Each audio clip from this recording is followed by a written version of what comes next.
Okay, picture this. You're walking down the street. It's night. Maybe a little rain is falling. Yeah. Let's set the mood properly. Yeah.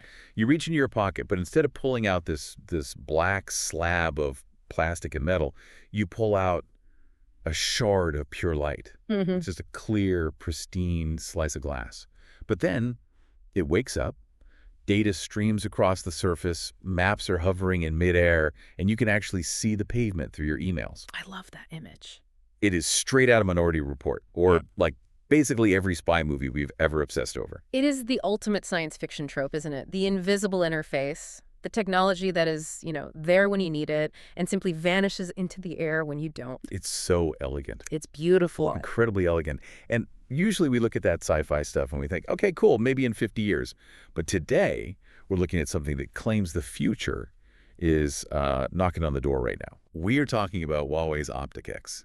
They released this concept video for what they are calling the first transparent phone. And honestly, watching the clips, my immediate reaction was to, find a pre-order button. I think a lot of us had that reaction. I mean, it is visually stunning. I was ready to throw my money at the screen. But that is exactly why we are doing this deep dive. Our mission today isn't just to fawn over the shiny or, I guess, the invisible gadget. We need to separate the hype from the reality. Okay. We've come through the press release, the technical patents, and the industry analysis to answer the big question. Is the OptiX a legitimate window to the future, or is it just a very, very clever marketing stunt? I am really hoping for a window to the future, but looking at the stack of notes we've prepared, I have a feeling you're going to bring some laws of physics to crash my party. I might have to, but that's actually the fun part, because even if we can't buy this tomorrow, the science required to even attempt it is fascinating. Okay. It forces us to rethink how we build electronics from the atom up. All right, let's unpack this. First things first, let's just address the availability. Can I go buy this? Is there a release date? If I go to the store, is there an empty shelf where the invisible phones are sitting? Short answer, no. And this is the most critical distinction in the source material. Huawei has not released a product for sale. So it's not real. The OptiX is strictly a concept video or a conceptual prototype. So it's vaporware. Not exactly. Vaporware usually implies a broken promise, something announced with a date that never ever arrives. This is more of a statement. A statement. Think of it like the automotive industry. You know how car companies bring those wild, futuristic concept cars to auto shows? Oh, yeah, absolutely. They have doors that open like wings, steering wheels made of light, and they run on algae or something. And then the car they actually sell you on the lot is a beige sedan with cup holders. Precisely. The concept car is a declaration of intent. It's a flex. It's the company saying, look at what our engineering team is capable of. It grabs headlines, it tests public reaction, and frankly, it tells shareholders that the company is innovating. That is what the OptiX is. Right. And the sources highlight that Huawei isn't alone here. I mean, Samsung, Xiaomi, LG have all been showing off transparent display concepts at trade shows like CES for years. So it's a muscle flex. But it's a cool muscle flex. Okay, let's get into the nitty-gritty, because when I look at my phone right now, it is a brick. It's metal, plastic, glass, silicon. It's, it is dense. Right. How do you take all of that opaque stuff and make it invisible? It feels like magic. It does feel like magic, but it's engineering, and that is the billion-dollar question. If we break down the engineering analysis in our sources, we can actually categorize the components into 3 buckets: doable, difficult, and nearly impossible. Okay, hit me with the doable stuff first. Give me some hope before you crush my dreams. The screen. Believe it or not, the display itself, the part where you watch your movies and scroll social media, is actually the easy part. Really? I would have thought making pixels float in the air was the hard part. Well, relatively speaking, the tech is already there. You've heard of OLED or micro LED? Sure, yeah, that's standard on most flagship phones now. Right. So the key difference between those and older screens, like LCDs, is the backlight. An LCD needs a big, bright light bulb behind it to shine through the colors. And that light panel is opaque. It is. You can't see through a light bulb. But with OLED and microLED, each individual pixel emits its own light. So they are self-emissive. They don't need the bulb in the back. Exactly. So if you build those tiny pixels on a transparent substrate like clear glass or plastic, when a pixel is turned off, it's just clear. It's invisible. It's effectively invisible. If you have a screen that is mostly black text on a clear background, you're mostly looking through clear glass. We have transparent TVs hitting the market now that use this exact tech. Okay, so the screen is just a fancy window that lights up. I can Yeah. buy that. But what about the stuff behind the screen? I Yeah. mean, the battery is a huge black rectangle inside my phone. It takes up most of the space. It takes up most of the space. You can't just wish that away. No, you can't. And that brings us to component number 2, the battery. And this is a massive bottleneck. Standard lithium-ion batteries, the kind in your pocket right now, are essentially layers of anode, cathode, and electrolytes all sandwiched together. Right. They are dense, heavy, and very, very opaque. So how does the optics get around that? Do they just hide the battery in the bezel and, like, jam it all into the edges? That is one cheat, yes. But the goal of the OptiX vision is a fully transparent chassis. Ah. The sources point to some incredible research coming out of places like Stanford University and KAIST, that's the Korea Advanced Institute of Science and Technology. They are working on true transparent battery prototypes. How do you make a battery transparent? Is it made of different chemicals? Or is it like, I don't know, invisible ink? It's less about chemistry and more about architecture. Instead of big solid sheets of material, they use nanowire electrodes or a grid structure at a micrometric. If you put your face right up to a screen door, you see the wires. It looks like a grid. But if you stand back a few feet and look through it, what do you see? I see the backyard, the wires, they kind of disappear into the background. Exactly. The transparency comes from the empty spaces between the active components. The human eye it blends it all together. So these batteries are actually tiny grids of opaque material with huge gaps in between them to let light through. Ah, okay. So the battery parts are still there. They're just so small and spaced out that my eye looks right through them.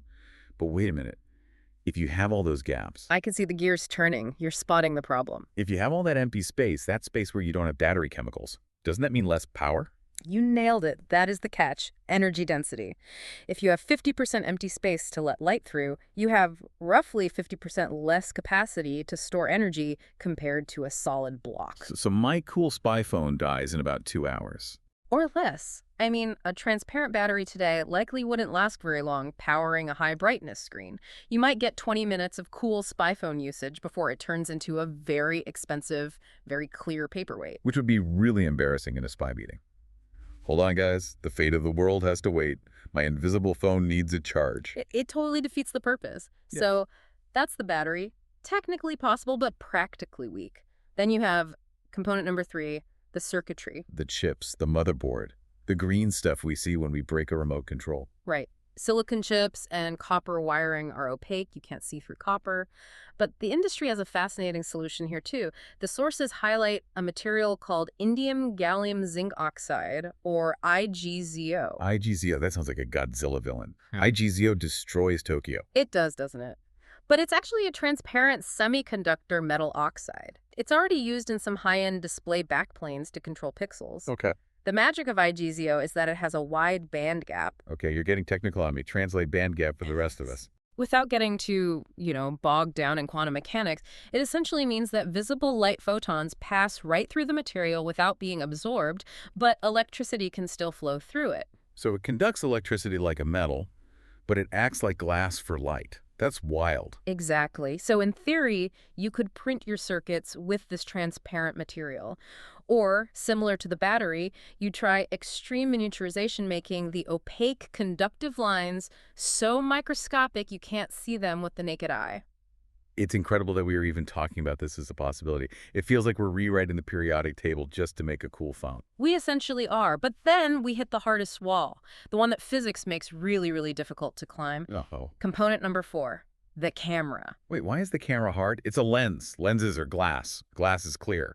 That feels like it should be the easiest part, easier than the battery. The lens is clear, yes, that's fine. But think about what a camera sensor does. A CMOS sensor's entire job is to catch light, to absorb it. Think of a bucket in the rain. To measure how much rain is falling, the bucket has to catch the water. Right? Transparency is like cutting a hole in the bottom of the bucket. If a material is transparent, light passes through it. Oh. If light passes through it, it isn't being captured. Oh, wow. I see. It's a paradox. You can't catch the rain if you let it fall through the bucket. Correct. You cannot have a sensor that is both 100% transparent and highly effective at capturing light to create an image. If it's invisible, it's not seeing anything. It's physically contradictory. It is. But what's the workaround? No selfies on the invisible phone. That would be a deal breaker for most users. Sorry, I can't take a picture of the sunset. My phone is too futuristic. Uh-huh. The workarounds are tricky. You could hide the camera in the frame, the bezel, but that makes the phone bigger and breaks the floating glass illusion. You could use a periscopic camera mechanism that pops out of the top like a little robot eye. I've seen those on some phones. They always feel like they're going to break. It's a moving part. They do. They introduce mechanical failure points. And researchers are looking at very experimental photosensitive transparent materials, but the resolution is currently terrible. Not good. It's nowhere near the 50 megapixel clarity we expect from a modern smartphone. So, to summarize where we are on the tech, we've got a screen that works beautifully, a battery that works but dies in 20 minutes, circuits made of Godzilla glass, and a camera that physically cannot exist without breaking the laws of optics. That is a harsh but, yeah, a pretty accurate summary of the current fully transparent prototype status. But let's play devil's advocate. Let's assume the wizards at Huawei or Stanford solve the physics. They get the battery density up, they figure out the camera paradox. We shift from can we build it to should we build it? Because looking at the user experience reports in our source material, actually using this thing sounds like, well, a bit of a nightmare. It raises some very practical issues, starting with what the sources call public privacy. Imagine you are on the subway. It's crowded. You pull out your OptiX to check your bank balance or read a sensitive email from your boss. Okay, I'm holding up my clear slice of glass. I'm feeling cool. You feel cool, but the phone is transparent. That means the person standing directly in front of you or looking at the back of your phone can see exactly what you are seeing, just in reverse. Oh, wow. I didn't even think of that. It's literally a two-way window. It is. So my texts, my emails, my embarrassing photo gallery, it's a public broadcast to the person sitting across from me. Precisely. In a crowded world, the opacity of our current phones is actually a privacy feature. The black plastic back protects your secrets. Right. The sources suggest that to make a transparent phone usable, you would need dynamic opacity layers. Basically, a way to make the back of the screen turn black or blurry on command. Like those fancy office windows that fog up when you flip a switch. Exactly. Electrochromic glass. But adding that layer adds thickness, cost, and complexity. And it's another thing to power with that tiny, inefficient battery we talked about. And what about just seeing the screen? I mean, I struggle to read my phone on a sunny day as it is. If my phone is transparent, aren't I just looking at the pavement through my text messages? That is a huge usability hurdle. Contrast. Our eyes need contrast to read. If you are reading white text on a transparent background and you hold it up against a bright white cloud or a chaotic street scene, the text just vanishes. So the phone would constantly have to fight the environment. It would require advanced real-time contrast adjustment algorithms. The phone would have to use its cameras to analyze what is behind it and constantly change the text color to black or neon green or add a heavy drop shadow just so you can read hello. That sounds exhausting for the processor. And here is a thought I had, and the sources mentioned it too. Find my phone. Oh, right. This is a classic problem. I lose my phone constantly, and it's bright blue. If I have a 100% transparent slab of glass and I set it down on a glass coffee table, Oh, no. that's it. It's gone. I'm never finding that device again. I'll sit on it and break it before I see it. It's a funny point, but a serious one. Without visual cues, the object just disappears. And then there's the issue of haptics of touch. Right. Typing on a featureless slice of glass with no bezel reference points. Your thumbs would be lost. You have no idea where the keyboard starts or ends. So let's recap the sales pitch. It's slippery, invisible so you lose it, hard to read in the sun, and it shares your bank account info with strangers on the train. Put that on the marketing poster. I'm sure it'll sell millions. I'll take two. Yeah. But okay, if the user experience is this bad and the tech is this hard, why are we doing this? Why does Huawei or Samsung or the industry at large bother spending millions on these concepts? What is the so what here? Right. Is it just vanity? That is where we have to zoom out. Because even if you never buy an OptiX, and even if a transparent phone never hits the mass market, this research is vital. How so? It forces engineers to solve what we call extreme problems. So it's like the space program. We didn't go to the moon just to get Teflon and memory foam, but we got a lot of cool stuff along the way because the challenge forced innovation. Exactly. The source material lists some fascinating spillover tech coming from this research. For example, remember those transparent batteries and circuits? Ones that are like screen doors. Yes. Yeah. They are driving huge advances in flexible electronics and wearables. Think of medical patches. Oh. If you can make a battery and a sensor transparent and flexible, you can create a medical monitor that sits on your skin like a clear bandage. It tracks your vitals, transmits to your doctor, but is practically invisible. That's actually incredibly useful. Much better than wearing a bulky monitor or being wired up to a machine. Or think about the automotive industry. We talked about heads-up displays hugs. We are getting closer to windshields that are fully active displays. Right. Imagine driving in heavy fog, and your windshield outlines the edges of the road for you, overlaying navigation arrows right onto the asphalt. That requires high transparency, high brightness display tech. Exactly what Huawei is testing with the OptiX. And then there are smart windows for architecture. Imagine office windows that can display information, dim automatically to block heat, or become opaque for privacy, all powered by transparent solar cells embedded in the glass.